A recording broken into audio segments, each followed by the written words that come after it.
Salve, salve, muito boa noite, boa noite, boa noite, turminha, 1º de setembro. Gente, cuida aí, porque é o seguinte, daqui a 15 dias já é Natal, hein? Chegamos em 1º de setembro, então cuida aí, porque daqui a 15 dias a gente está falando aí agora de Natal, Réveillon, amigo secreto, férias. Meu Deus, que loucura, que loucura. Muito boa noite para a turma que está entrando aí no ao vivo. Bom dia, boa noite, boa tarde para quem entra aqui na gravação. Nosso encontro de hoje vai ter como base esse livro aqui. Vocês conhecem? Se alguém aqui já ouviu, deixa eu ver aqui como é que é. Né? Aê! O livro é A Psicologia do Dinheiro, do Dan Ariely e do Jeff Kingsley. Nossa senhora, meu inglês ele é sensacional. Então, quem quiser tirar print, a hora é agora para entender, às vezes comprar, quiser ler o livro depois. Mas eu separei aqui 8 tópicos importantes, né, no meu ponto de vista, claro, sobre esse livro, porque a gente vai falar agora dentro dele, nesses 8 tópicos, a gente vai falar de 8 temas, né? Então, poderia, inclusive, ser 8 lives diferentes, se a gente quisesse, a partir do momento que cada um desses temas pode ter um desdobramento bem importante aí para o nosso processo aqui de aprendizagem, para o nosso processo aqui de evolução nas nossas finanças, tá? Bom, bora começar sem mais delongas. Eu vou compartilhar aqui uma telinha. Aí, coloquei aqui uma telinha de fundo para a gente poder se entender nela, me ajudar aqui nos tópicos que eu separei. E o livro ele traz aqui esse subtítulo, né? A promessa dele aqui é: descubra como as emoções influenciam nossas escolhas financeiras e aprenda a tomar decisões mais inteligentes. Então, tem muito essa conotação aqui da gente fazer um mergulho nas emoções. Então, não ouve? As pessoas aqui estão dizendo que não ouvem, é isso mesmo? Quem tiver, quem tiver no meu ao vivo, me dá um alô e está ouvindo normal. Me dá um alô, por favor, se estão me ouvindo normal. A Cláudia Graciano me informou aqui que não está ouvindo, mas preciso saber se o problema é só com ela ou não. Quem aqui pode me dar um alô sobre isso? Ok, aqui. Então, segue a vida. Provavelmente é só com a Cláudia. Então, a lógica toda do que a gente vai trabalhar aqui hoje está muito voltado para essa parte emocional, essa parte voltada aí para a psicologia do dinheiro. Então, eu separei aqui 8 tópicos e eu quero começar a gente conversar um por um, né? Eu acho que educativamente falando aqui, é mais simples quando eu trago aqui por tópicos, porque aí fica mais simples também da gente aprender. O primeiro tópico que eu quero trazer aqui é a irracionalidade das decisões financeiras. Então, quem está aí com o seu caderninho, eu sempre sugiro, nesses nossos encontros, trazer os caderninhos, porque a ideia de que seja live de fato voltada para vocês aprenderem, colocar em prática, então peguem um caderno aí de vocês. A gente vai falar dessa irracionalidade das decisões financeiras, que são itens e tópicos trazidos aqui por este livro, né, do Dan Ariely e do Jeff Kingsley. Então, o que ele traz aqui sobre a questão da irracionalidade financeira, né? Ele traz a ideia central de que todos nós, né, humanos, adultos, pessoas que já geram riqueza e que gastam, que apesar da gente acreditar que a gente toma decisão, né, as decisões financeiras de forma racional, nós somos fortemente influenciados pelos fatores emocionais. Então, aqui tem 3 influências importantes aqui. Os próprios fatores emocionais, como eu já falei, os vieses cognitivos e também as heurísticas. Vamos trabalhar um pouquinho sobre isso. Então, por exemplo, vou pegar aqui 3 exemplos de como acontece isso na prática. O primeiro exemplo é o efeito manada. Então, o nosso efeito manada, não sei se vocês já ouviram aqui sobre esse termo do efeito manada, é aquilo que a gente vai tomando decisões simplesmente porque o mundo está indo para aquele lugar. né? Então, olha só o perigo que é quando a gente entra nessa história de, através do efeito manada, a gente seguir decisões com base nos outros. Então, o Dan, né, o Dan Ariely, ele argumenta que, ao contrário do que a economia clássica sugere, as pessoas elas não tomam decisões financeiras de modo racional. Em vez disso, a gente é influenciado por esses fatores através do efeito manada, através da ancoragem, né? O efeito manada é fazer aquilo que a galera está fazendo. O efeito ancoragem é quando, por exemplo, deixa eu imaginar aqui que você vai, sei lá, num shopping. E aí você chegou no shopping e viu uma jaqueta que custa R$1.000 numa loja. Olhou aquela jaqueta, namorou aquela jaqueta, ficou com vontade daquela jaqueta. E aí, mais para frente, numa loja lá na frente, você vê uma camisa. E essa camisa custa R$100. A partir do momento que você, na primeira loja, viu uma jaqueta de 1.000 e depois uma camisa de 100, a camisa pode passar a parecer um bom negócio, mesmo que ela seja cara. A gente não faz esse raciocínio se para um preço de camisa 100 é barato ou 100 é caro. A gente ancora em outras coisas a ponto de dizer, não, 1.000 não. 1.000 eu não vou dar nessa jaqueta. Por mais 100 é bem menor do que 1.000 e eu vou lá dou 100 numa camisa e a camisa não necessariamente está saindo como um bom negócio. Então, muitas jogadas, né, de marketing são feitas, inclusive, voltadas para isso, para ter esse efeito ancoragem, para a gente colocar um preço bem alto, para depois um menor, e a gente ficar ali entendendo que está fazendo um bom negócio. Um outro ponto é a contabilidade mental. A gente tem uma contabilidade mental, principalmente aqui, algumas de nós que têm uma espécie ali de aversão à planilha, de dificuldade em trabalhar aí com planilha, e aí começa a fazer a contabilidade mental. Essa contabilidade mental é a gente dividir o dinheiro que a gente tem em alguns compartimentos mentais. Então, nossa ideia é que isso aqui é para as minhas despesas fixas, isso aqui é para meu lazer, isso aqui é para uma festa que eu vou fazer. Então, a gente coloca isso, olha só o perigo que é fazer compartimento mental. Por quê? Porque automaticamente, isso é consenso, a gente vai gastar mais livremente em alguns compartimentos e vai ser mais econômicas em outros. Então, ter muito cuidado quando a gente fica falando isso de que não, eu não faço planilha ou eu não faço nenhum tipo de controle financeiro, mas na mente eu já tenho os compartimentos. Automaticamente a gente vai fazer com que esses compartimentos eles sejam mais bem elaborados, digamos assim, para um lado do que para o outro, tá? Então, o que é que eu quis trazer aqui nesse primeiro ponto, que é um ponto que traz aqui nesse nosso livrinho, que é essa irracionalidade da decisão financeira. Grande parte das decisões que a gente toma, se não todas elas, tem um efeito muito, muito, muito mais emocional do que racional. Então, é a hora de entender que precisa conhecer a ti mesmo, igual o nosso querido Sócrates um dia disse, conhece-te a ti mesmo e será capaz de dominar o mundo. As emoções, elas continuarão aí. Parar com essa ideia de que eu vou dominar as emoções como se a gente tivesse uma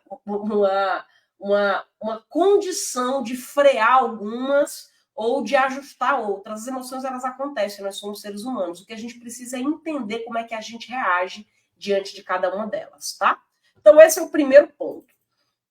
Vamos agora pegar aqui, um segundo ponto, tá?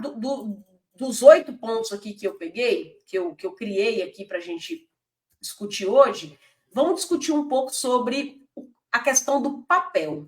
Qual é o papel que as emoções têm aqui nas finanças, segundo os autores, né? Já falamos que tem aí um impacto profundo, quando a gente vai falar de medo. Olha só, se o medo toma contas, de que forma que a gente age. A euforia também é um ponto importante. Quando eu estou muito eufórica, muito animada, eu tenho uma tendência de decidir mais rápido, de tomar algumas decisões mais rápidas pela animação ali do momento. a própria vergonha e a culpa, né? Então, esses pequenos exemplos aqui de alguns desses sentimentos e dessas emoções nos levam a decisões impulsivas, né? Então, quem trabalha, por exemplo, no mercado de ações, se não tiver bem regulado esse funcionamento, o próprio funcionamento, no momento de pico de mercado, e a pessoa voltada por uma sensação de euforia, comprar ações muito mais do que deveria, né? Então, a exemplo aqui da crise financeira de 2008, não sei se vocês já faziam investimentos nesse período ou conhecem pessoas, mas tivemos e passamos por uma crise financeira aí que vinha muito voltada da bolsa ali de investimentos.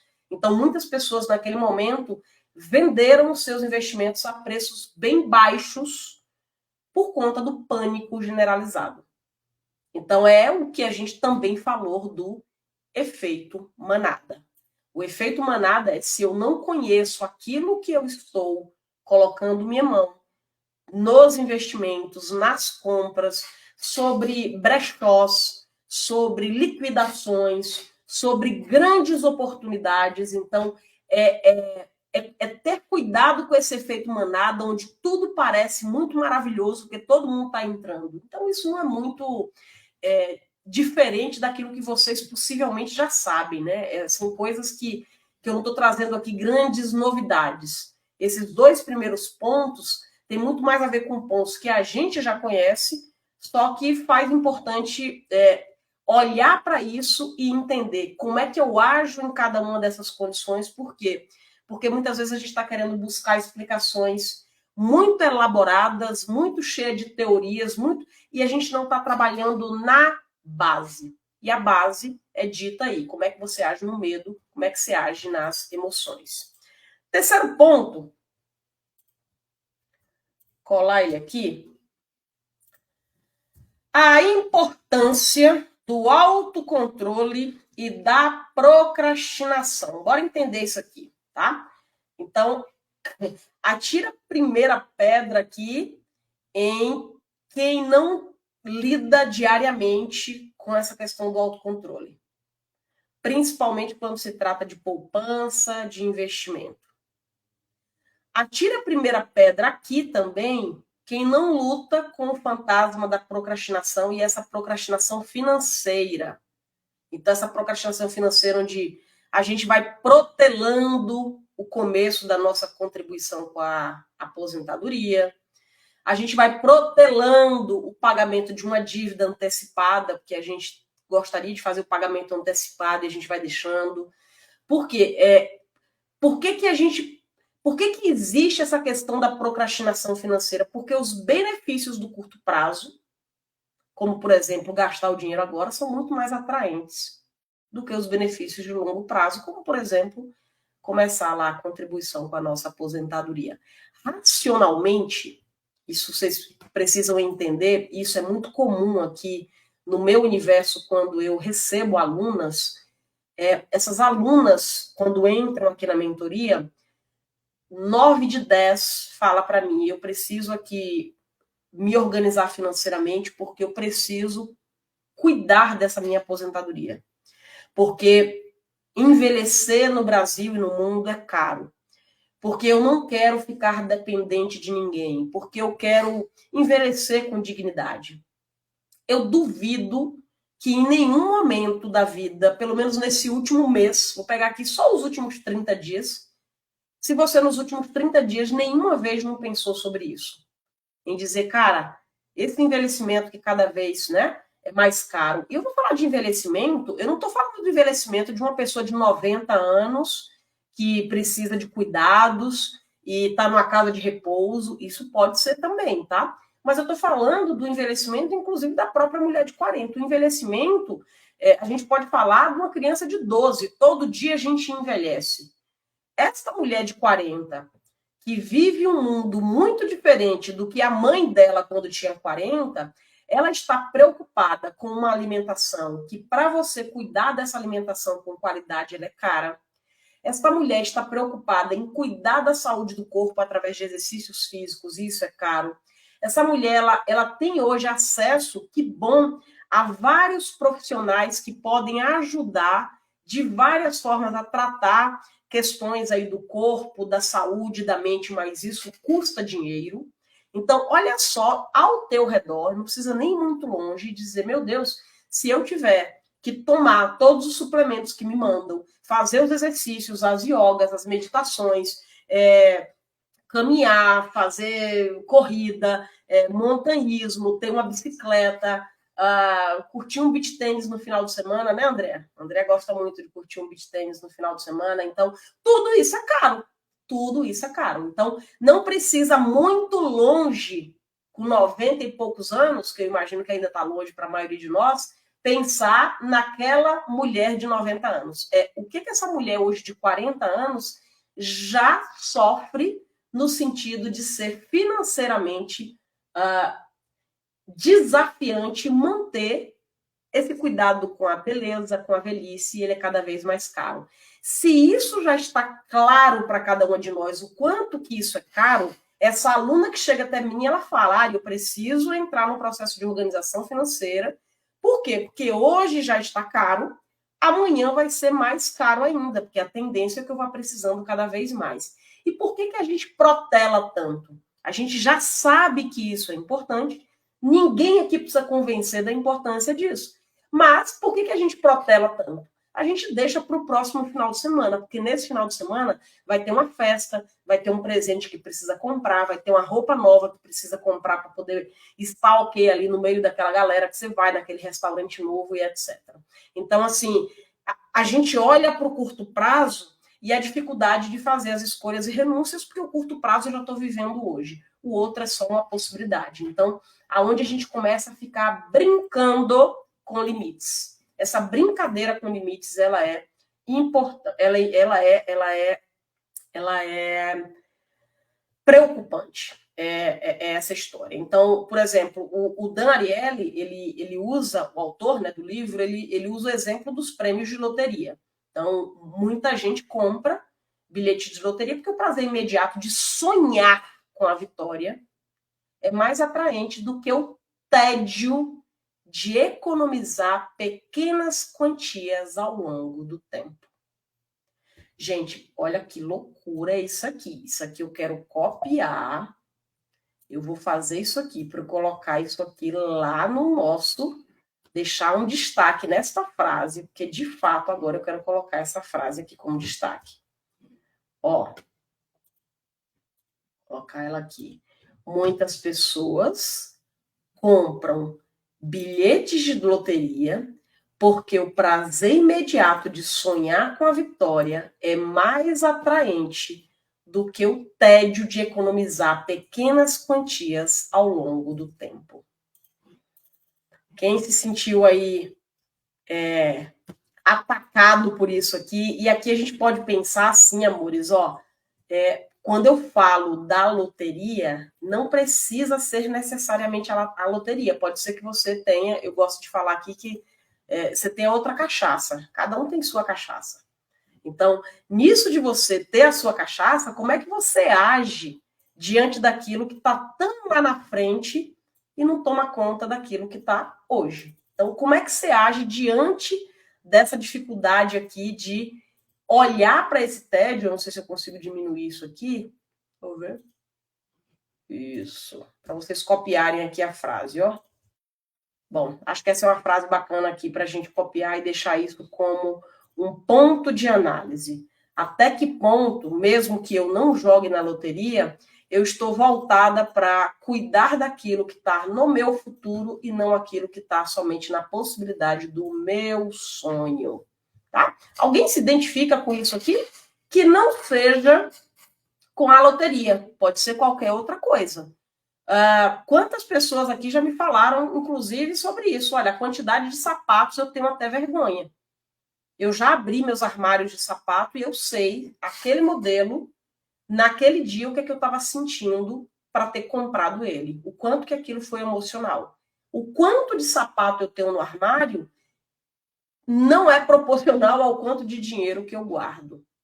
Então, é identificar, então, por exemplo, essa procrastinação que o Dan Ariely fala, é identificar qual é a tua cachaça, que pode ser que sim seja o prêmio de loteria, mas pode ser qualquer outro item que, a partir do momento que você coloca isso no espelho de para onde o dinheiro de fato está indo, é onde você começa a perceber a loucura que a gente começa a entrar mesmo na lógica de que amanhã eu resolvo, amanhã eu faço, amanhã. Isso aqui eu não estou falando como uma pessoa que todo mundo atire a primeira pedra, tá? É todo mundo nesse lugar de será mesmo que tem alguns poucos nesse mundo que de fato não agem desse jeito? Será se a gente consegue fazer com que haja essa evolução para pensar de que jeito, de qual a melhor forma de eu trabalhar o meu futuro hoje, mas sem deixar de viver o presente? E eu queria fazer, inclusive, uma pequena enquete aqui, na turma que está aqui comigo, sobre esse paralelo. Esse paralelo em que eu chamo aqui, deixa eu até tirar essa tela aqui para ficar mais o meu rosto. Sobre essa coisa entre passado e futuro.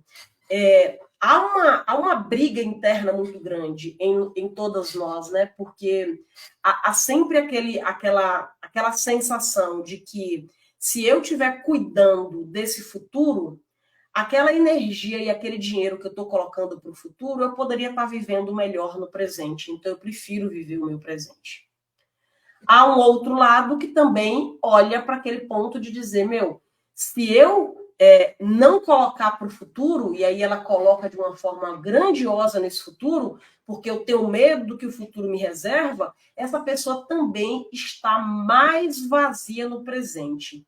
Existe alguém aqui, possivelmente, 3 tipos. Existe essa pessoa que, no dinheiro dela, está mais focada para o presente.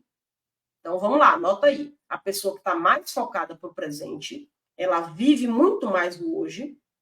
Existe a pessoa que pega o dinheiro dela muito mais focada para o futuro, e aí o presente está doído, né? Então, ela está muito focada para o futuro. E existe essa pessoa do equilíbrio, que ela chegou nesse nosso tão sonhado equilíbrio, que está vivendo dignamente esse presente, mas também não está deixando de contribuir com o futuro. Bora fazer uma enquete aqui? Quem é você? A opção 1, mais voltada para o presente. A opção 2, mais voltada para o futuro. Ou 3, do equilíbrio?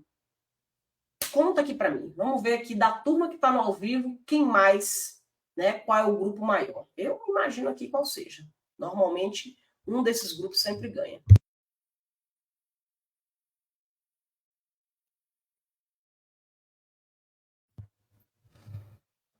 A Ludmilla, muito mais voltada para o presente. A Nelma, presente. Simone, presente.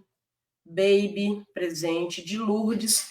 De Lourdes sai de cima do muro. Tentando ser 3, todas nós, eu acho que está, né? Todas nós, eu imagino que está na tentativa do 3. Mas você é ainda mais o 1, mais o 2, ou já está mais voltada para o 3? A Bia, tô 3, equilibrada nos últimos 4 anos. Maravilhosa, Bia, incrível. Andréa tá no 3 também, equilibrada. Futuro e presente, arrasou. Show.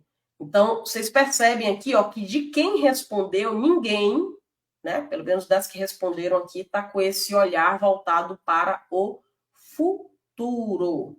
Só futuro. E isso não significa necessariamente bom. O ideal é que, de fato, a gente esteja trabalhando, a exemplo da Bia, que ela está no 3, equilibrada nos últimos 4 anos. E o que a Bia falou foi bem importante. A Bia, além de dizer que ela está no 3, equilibrada, ela trouxe uma informação importante para a gente, dizendo, Ariadne, isso está acontecendo nos últimos 4 anos. Então, eu tiro aqui da fala da Bia a informação de que antes desses 4 anos, a Bia ou tendia para o 1 ou tendia para o 2. Ela tinha uma tendência para o 1 ou para o 2. E ela entrou num processo, e aí não sabemos o que aconteceu, de equilíbrio. Entende que isso não necessariamente vem de berço, ou muito dificilmente vem de berço? A Bia não abriu a câmera aqui e escreveu, Ariadne, eu sou a 3, porque desde o dia que eu nasci eu sou a 3. Não existe essa pessoa, tá? Não existe essa pessoa. A gente, no nosso automático, tem uma tendência de ser mais presente ou tem uma tendência de ser mais futuro. A maturidade, o conhecimento, os estudos e a própria evolução que a gente vai fazendo na vida vai nos levando, nos convidando a ir para esse ponto do equilíbrio. E eu venho conquistando isso nos últimos 4 anos. Fica aqui como sendo um exemplo de inspiração, nada mais, nada menos do que inspiração de dizer, bom, temos uma amiga aqui na live que vem conquistando isso nos últimos 4 anos. Então, se eu estou tendendo para o 1 ou tendendo para o 2, há como isso ser feito diferente. Porque tem uma pessoa aqui que fazia de forma equivocada, fazia de uma forma diferente. A Jaqueline, ela pergunta se pode ser 1 e 3, porque meu amadurecimento de tanto viver o presente, estou voltada para o 3. Então, vamos olhar o teu dia hoje, né? Hoje, 1º de setembro, Jaqueline. Você hoje, se tivesse que tirar um raio-x de você, o seu raio-x de saúde financeira, não é a Jaqueline de ontem, nem é a Jaqueline que quer ser um dia. É a Jaqueline de hoje, de 1º de setembro. Se a gente tirasse um raio-x, esse raio-x ia trazer para a gente que é uma Jaqueline muito mais voltada para esse equilíbrio entre presente e futuro, ou essa Jaqueline que, mesmo tendo tido avanços, ainda está muito voltada para o presente. Tá? Então, acho que é muito ter esse... Não dá para ser as 3 respostas, né? Ou 2 das 3 respostas. Normalmente, a gente está em uma delas. A Andrea diz que veio de erros mesmo. E a grande parte da gente, né, gente? Aqui é a grande questão. Olha só, a Andrea, né, no perfil Versamentos, ela fala assim, veio de erros, tá? Para não ter vindo de erros, quem adivinha aqui o que é que seria? Quem aqui sugere? Ó, no caso da... Eu não sei se da Bia, se a Bia puder contar aí pra gente, se antes dos 4 anos foi por conta de erros e acertos, e aí chegou um dia lá, ela começou a trabalhar no processo dela e ela está hoje em equilíbrio. Porque errou, acertou, errou, acertou, errou, acertou, e chegou ali e está caminhando ali na evolução dela. Se não é através de erros e acertos, quem me diz aqui qual seria a outra forma da gente chegar nesse equilíbrio lá atrás? Hoje, nós, burra velha de 40 anos, não. Mas lá atrás, quando a gente começou a trabalhar, a ter acesso a dinheiro, né? Então, com 12 anos, 13 anos, 14, 15, 18, cada um de nós começou de um jeito. Se a gente não tivesse se destampeado tanto, erro, erro e acerto, qual seria a outra forma da gente já ter começado a nossa vida financeira de uma forma equilibrada? Seria como? Será que alguém aqui sabe como é que seria? Dá uma moeda de ouro. Como diz minha mãe, de ouro besouro. De ouro não, mas eu dou uma moeda de ouro besouro. Quem? Aê, Lube, educação. Educação financeira, né? Pois é, essa é a grande missão da gente que está aqui hoje. Não tem mais como voltar atrás, né? Pelo menos que a gente saiba. Não tem mais como voltar atrás. Se a gente não tem como voltar atrás, a educação ela ainda continua aí. À disposição de todas nós desta classe social aqui. Nós somos parte de um recorte social que podemos passar por situações esquisitas e desafiantes, mas eu tenho convicção que todas nós aqui estamos em situação muito melhor do que uma boa parte da população mundial. Então, no nosso recorte social, a educação financeira ela é disponível. Ou você pagando uma mentoria, comprando um bom curso, ou você mesmo não tendo disponibilidade financeira nesse momento, tem a internet com milhões de oportunidades aí da gente se educar. Então, na PNL diz muito isso, a gente faz uma mudança através do estudo, da evolução, da opção, ou através da dor, que é onde a Andrea falou que foi através dos erros ali. Ninguém erra, bate cabeça, dói, erra, bate cabeça e diz, ai, tá tão bom aqui, vou continuar aqui, né? Não. Mas existe um ponto na vida nossa. Então, aqui vai ter 2 grupos de quem está assistindo a live.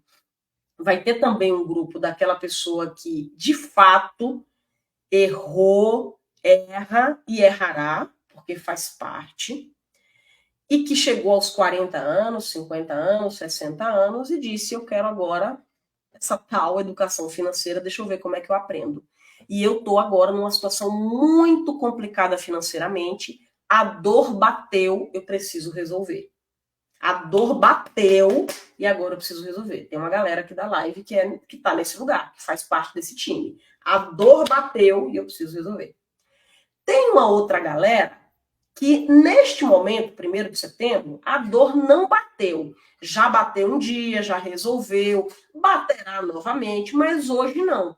Ela sente, essa galera desse outro time, sente que a coisa não tá boa. Sente que a coisa tá meio perigosa. Sente que a coisa tá meio esquisita. A essa galera é o chamado aqui de dizer, vai esperar que a dor bata, porque é o seguinte, as questões financeiras, elas apresentam um cheiro antes. Igual quando a gente vai cozinhar, né? Hoje a gente fez um almoço aqui em casa e eu estava aqui no banheiro com a minha filha e aí ela falou assim, já tô vendo que vocês estão fazendo almoço, porque o cheiro já apareceu. É a primeira coisa que, né, surge ali para quem não está envolvida na cozinha, a notícia de que um almoço está sendo feito ou está começando a ser feito é através do olfato. Eu estou sentindo o cheiro disso. Nas finanças não é diferente. O cheiro já começa a aparecer. Já começa a aparecer. Só que a gente, na teimosia ou na procrastinação, e porque a dor ainda não bateu, só bateu o preciso olhar isso aqui. Nossa, eu vou precisar tomar conta disso. Ó, semana que vem eu vou precisar tomar conta disso. Eu vou, e aí entra. Então, enquanto a dor não bate.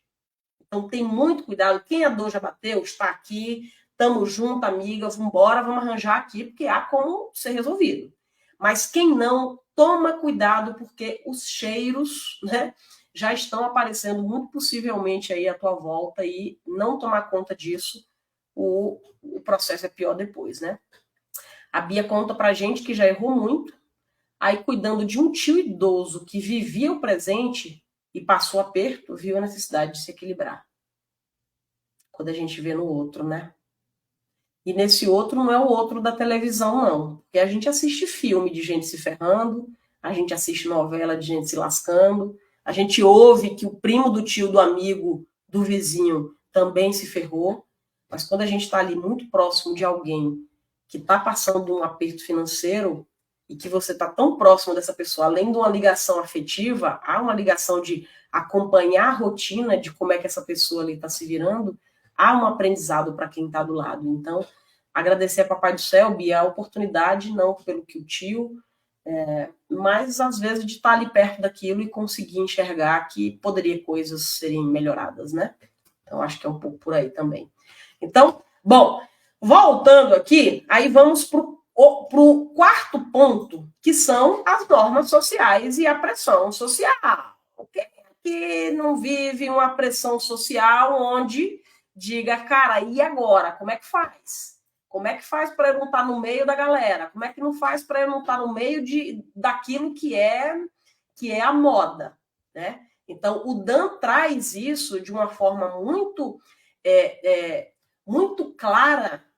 Eu tô conduzindo um grupo de estudos de um outro livro de finanças, que é esse aqui. Deixa eu ver se eu levo para vocês. Deixa eu ver se vocês estão vendo aqui, que é a Psicologia Financeira, que é do Morgan Housel.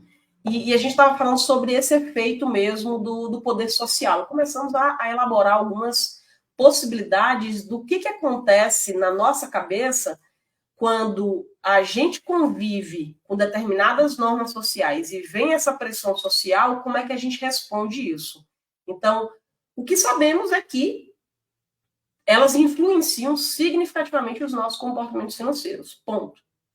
Nós temos um desejo de se encaixar ou de manter um certo status. E aí, em função disso, levar a gastos excessivos, né? Eu tive uma aluna, eu me lembro bem dela, assim, foi pedido autorização, vou contar a história. mas não vou mencionar nomes. Ela é uma aluna que mora em São Paulo, ela é empresária, tem sua empresa lá em São Paulo e etc. E quando ela chegou para mim, ela falou assim, ó, a situação ela não está horrorosa, não. Pode melhorar. Eu misturo empresa com vida pessoal. Às vezes chega ali um mês que a gente precisa fazer um corre grande para poder fazer um dinheiro, porque os boletos estão vindo e o dinheiro não é suficiente.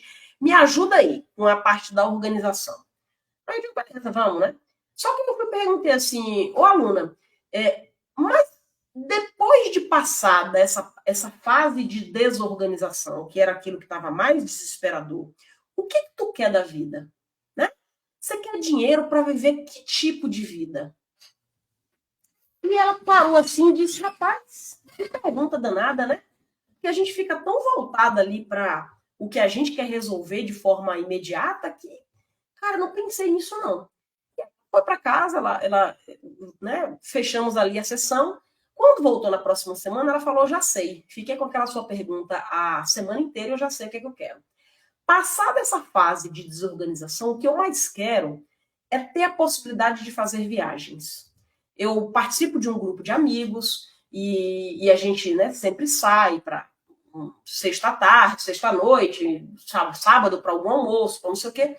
E a gente fala muito sobre viagens e o que eu quero é ter grana para poder fazer viagens. Tá bom, então beleza. Então vamos começar aqui um processo de organização.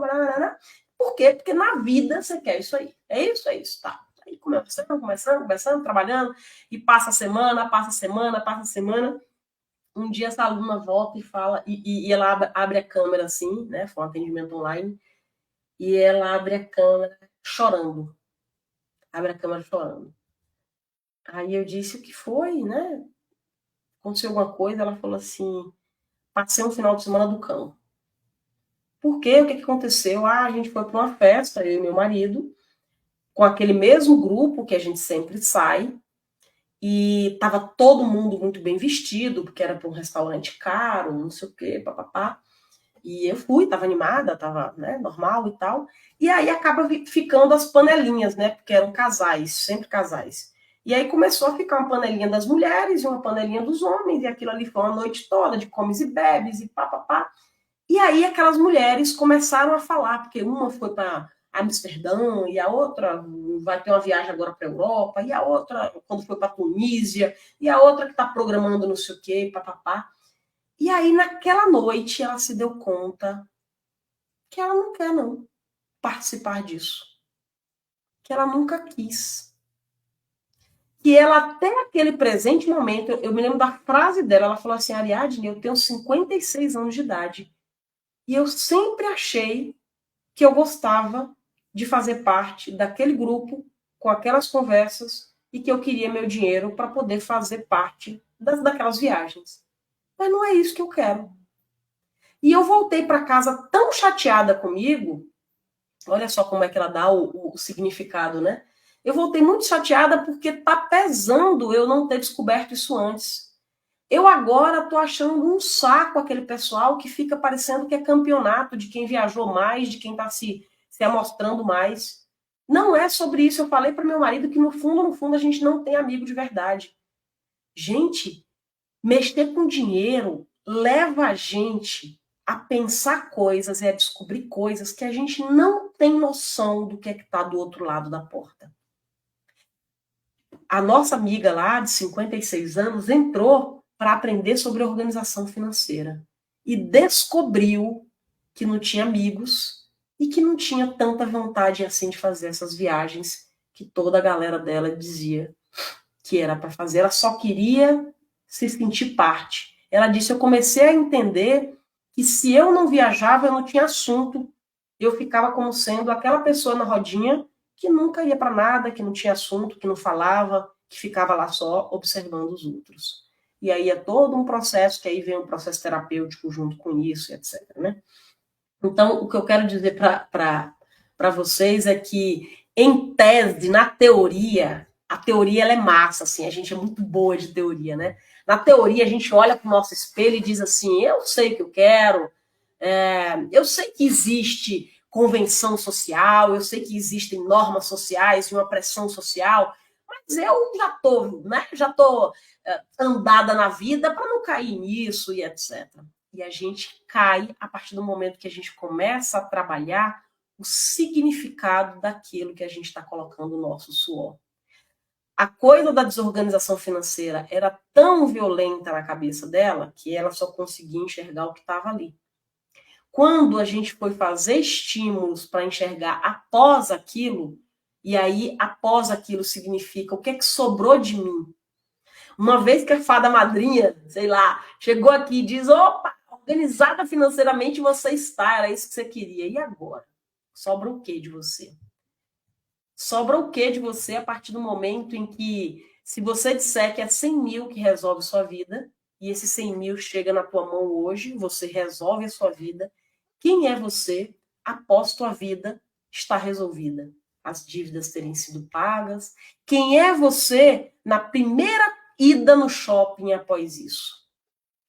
Quem é você na próxima conversa com seus amigos sobre uma possibilidade de férias? Quem é você na primeira levada dos seus filhos para comprar roupa de inverno? Vocês já se perguntaram isso? Que a gente enxerga ali o que está no umbigo. E não está errado, não. Porque a gente precisa ver o que está, de fato, precisando ali para apagar o incêndio. Mas vocês já se perguntaram, já fizeram esse pensamento assim, de dizer assim, rapaz, se tudo se resolvesse hoje, tudo, e o resolver hoje significa 100 mil. Aí eu paguei, resolvi, não tenho dívida, não vou mais acordar preocupada com boleto, não vou dormir mais, não vou ter insônia, não vai ter mais nada. Quem será essa pessoa após isso? Será se é essa pessoa que vai construir de novo um outro problema de 100 mil? Ou mais? Ou será uma pessoa que, por ter passado pelos erros e acertos e processos da evolução, ela agora sabe tomar decisões financeiras? Aqui na escola, a minha grande luta, sei lá, não é para trazer a independência financeira para a mulher. Porque do meu público que eu trabalho, não estou falando de recorte de país nem de mundo, mas o recorte do público que eu trabalho, já são mulheres independentes financeiramente. O que é que eu estou chamando de independentes? Aquelas mulheres que já têm seu trabalho, já está formada, ganha razoavelmente bem, não depende necessariamente de alguém para sustentá-la. Essa independência financeira, nós, enquanto mulheres, comunidade de mulheres, a gente já conquistou historicamente. A nossa luta agora não é sobre independência financeira. A nossa luta agora é outra. Se eu fiquei independente financeiramente, se eu sair, se eu ter o meu emprego, se eu quiser morrer de trabalhar, botar mais cliente aqui, eu vou ter mais dinheiro ainda, não vou. O que a gente não tem? Quem adivinha aí? Quem me diz? Se nós, mulheres, já somos independentes financeiramente, estou falando do nosso recorte social, estou falando do nosso avanço enquanto gênero, luta de gênero. Se a gente conseguiu chegar nesse lugar de que independente financeiramente somos, o que está faltando para a gente? A briga é para a independência ou é para outra coisa? Boa noite, amor. Boa noite, mãe. O que é que nos falta? Quem é que pode resumir o que falta numa palavrinha? Isso aí, dona de Lourdes. De Lourdes é aluna, tá animada, tá assistindo às aulas. E a gente não tem autonomia financeira. Autonomia financeira é saber decidir. O dinheiro já tem. A profissão já tem. Claro que já tem o corre, claro que está cansada. Pode até ser que o dinheiro não seja suficiente, que eu gostaria de mais, mas dentro daquilo que eu conquistei, eu consigo e eu sou capaz de tomar as melhores decisões? Então, nosso job aqui agora é sobre autonomia financeira. E nessa autonomia financeira, este item aqui, ó, normas sociais e pressão social, tem uma interferência absurda. Porque se eu conquistei a independência financeira, inserida neste meio, com normas e pressões, e eu querendo cada vez mais fazer parte dele, é aonde eu me arruíno. Se a briga é a briga do bem, né? Estou falando aqui de combater o bom combate. Então, se é sobre autonomia, blindada eu não estarei por conta das convenções sociais. Não existe a blindagem, né? Eu sou um ser social, eu estou nesse meio e assim, blindada não estarei. Mas como é que eu reajo a isso? Se eu estou falando de autonomia financeira, eu tenho que ter um olhar bem clínico sobre essa questão aqui da interferência dos meios sociais diante da minha riqueza. O quinto ponto é a ilusão do dinheiro e da riqueza relativa. Esse é o quinto ponto de um total de 8 que eu estou trazendo aqui, discutindo o nosso querido livro A Psicologia do Dinheiro, do Dan Ariely e do Jeff Kreisler. Sou ótima no meu inglês. Separei aqui 8 pontos, que são 8 principais pontos, no meu ponto de vista, aqui sobre esse livro. Então, o quinto ponto é a ilusão do dinheiro e a riqueza relativa. O que é isso, né? Primeiro é saber que a percepção de riqueza é relativa. Né? Se eu olho aqui para, sei lá, vou pegar aqui algum de vocês aqui e perguntar o que é ser rico para você. Alguém rico aqui, Ludmila, é quem? É quem tem que tipo de casa, é quem tem que tipo de carro, é quem tem que tipo de saldo.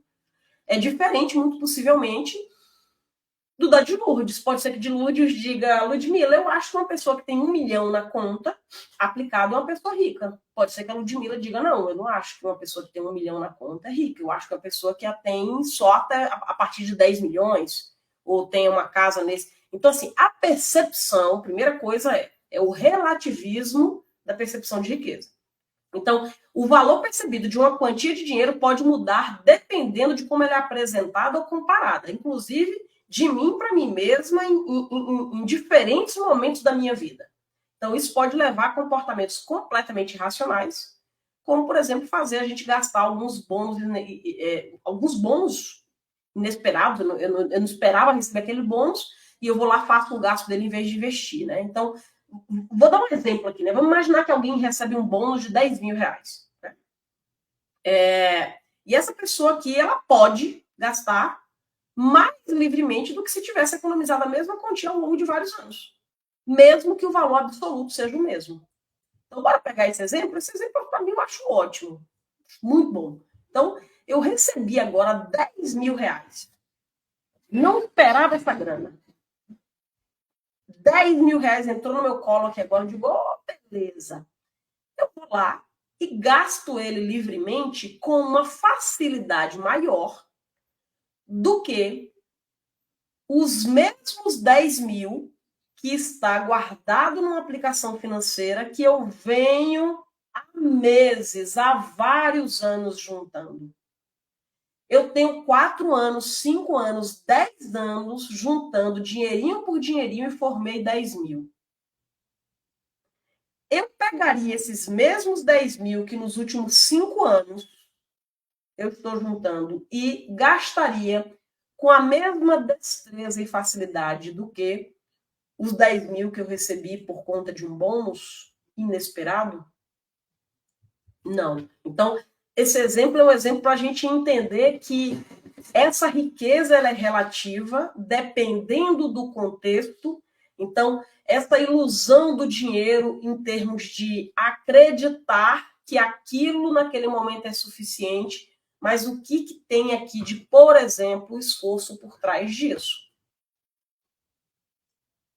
São armadilhas que a gente precisa tomar conta, senão a gente cai em algumas maluquices aí que, não, né, que nos leva aí a achar que é fácil depois resolver e não é. O sexto ponto é a contabilidade mental. Falei um pouquinho já sobre ela, né? Então, a gente tem uma tendência de fazer a divisão aqui do dinheiro em contas mentais, né? Então, aqui é um dinheiro para diversão, essa aqui é uma poupança para aposentadoria. E nesse momento, é não raciocinar, matematicamente falando, se aquele dinheiro que você está guardando para diversão ou para aposentadoria faria sentido naquela proporção ir para ali, ou quitar uma dívida de cartão de crédito, por exemplo, com juros altos, né? Então, vamos pensar aqui num exemplo, né? Bora imaginar uma pessoa que ela pode se recusar a gastar a reserva de emergência que ela construiu ali. Então, ela construiu uma reserva de emergência e ela não quer usar essa reserva de emergência para pagar uma dívidas com juro alto, simplesmente porque mentalmente ela separa esses fundos. Mesmo que uma das utilidades de um fundo de emergência seria fazer o pagamento de uma dívida que tivesse correndo risco de arriscar financeiramente a sua família e a saúde financeira da sua família. Então, essa contabilidade mental, sem a gente colocar no papel e raciocinar por trás do gasto, é assim que a gente aprendeu com os nossos pais e avós. Quem aqui não lembra das poucas conversas que talvez tenha tido aí com os mais velhos, esses mais velhos eram muito ótimos para fazer essa contabilidade mental e muitas vezes não fazia muito sentido, tipo assim, que raciocínio burro é esse? E esse raciocínio burro, muitas vezes, a gente herdou dele. Tá? 7º ponto, a importância da transparência e da simplicidade. Isso aqui eu quero conversar um pouquinho sobre isso. Ó, o Dan Ariely, ele fala aqui, ele traz para a gente uma coisa que a gente já sabe, né? Que é essa complexidade nos produtos financeiros. A gente olha os produtos financeiros, entende que são complexos, vai conversar com um consultor financeiro, com um funcionário de um banco, que tem uma linguagem completamente complexa, não conseguimos entender, só que, olha só, se esta pessoa ela não fala do jeito que você entende que um assessor financeiro deveria falar, a gente não dá muita bola. É ter cuidado naquilo que... Aquela velha história, né? Tiver de terno e gravata, tiver falando bonito, falando difícil, parece que traz mais essa pessoa ela sabe do que ela está falando. E aí nos leva a tomar decisões equivocadas. Então, ele diz muito sobre isso, né? Quanto mais simples e transparente for uma decisão financeira, mais provável é que a pessoa tome uma decisão racional. Então, bora pegar aqui um exemplo. Você vai lá escolher vários planos de aposentadoria com estrutura de taxas complexas. Você vai olhar aquelas possibilidades todas e vai ficar confusa. Nessa hora, você vai tomar algum tipo de decisão, ou pior, procrastinar essa decisão. Por quê? Porque você não entendeu e não caminhou com isso. Então, quanto mais complexo for e menos transparente, é óbvio que a gente entra num lugar de procrastinação. Hoje a gente tem acesso a uma simplicidade maior, mesmo que, no meu ponto de vista, ainda seja insuficiente.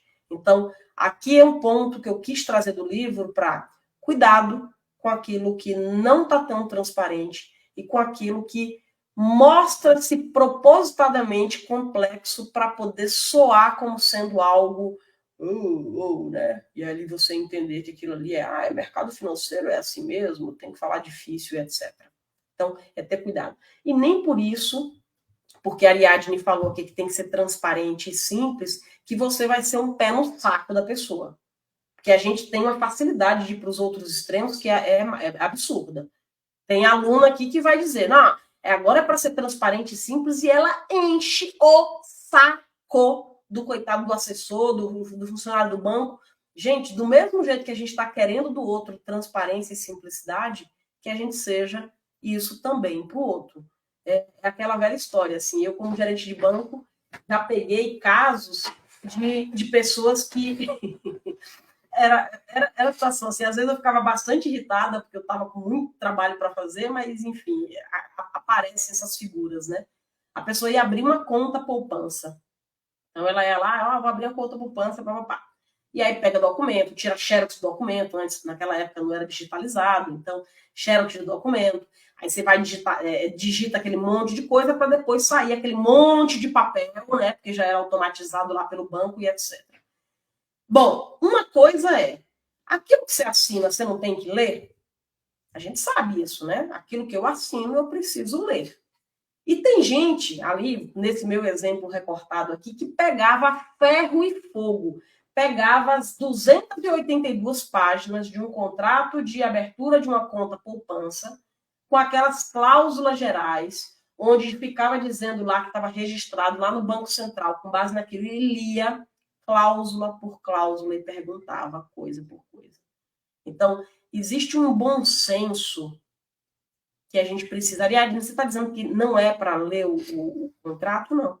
Existem coisas que a gente vai precisar, sim, pegar esse contrato, talvez trazer para casa, por conta da importância daquilo, da gravidade que é aquilo, trazer um advogado junto, trazer uma pessoa de mercado para olhar, mas senão a gente passa a fazer da nossa vida aquele inferno e passa a ser, sim, de fato, o chato de galocha, né? O chatão da história. O oitavo ponto, ponto 8, o efeito da gratificação imediata. A nossa tendência vai ser o de preferir recompensas imediatas, muito mais do que aos ganhos futuros. Então, este, no meu ponto de vista, é o principal desafio para uma gestão financeira saudável. Ariadne, qual é, no teu ponto de vista, o principal desafio para uma gestão financeira saudável? A tendência humana de preferir recompensa imediata aos ganhos futuros. Ponto. Porque a gente vai estar tendendo ou para um lado ou para o outro, naturalmente. Então, agir nessas extremidades pode nos levar a endividamento, a falta de poupança, ou a deixar de viver uma vida boa, pensando que tem que guardar e guardar e guardar para o futuro e não deixar esse presente ser um presente, como o próprio nome diz, um presente. Então, nós temos muitos exemplos de tantas de nós que preferem comprar um item com um cartão de crédito pagando juros altos, em vez de esperar até economizar esse dinheiro para ir lá comprar à vista. Existem situações que poderiam esperar, que não podem esperar? Claro que sim. Tem coisas urgentes, extremamente necessárias, que não dá para esperar e a gente vai lá e parcela, inclusive com juros. Mas a enormidade de coisas que a gente compra, com juros e com parcelamentos malucos, a gente poderia juntar essa grana e depois comprar à vista. A gente faz isso? Quem aqui que tem esse costume? Certamente pouquíssimas pessoas.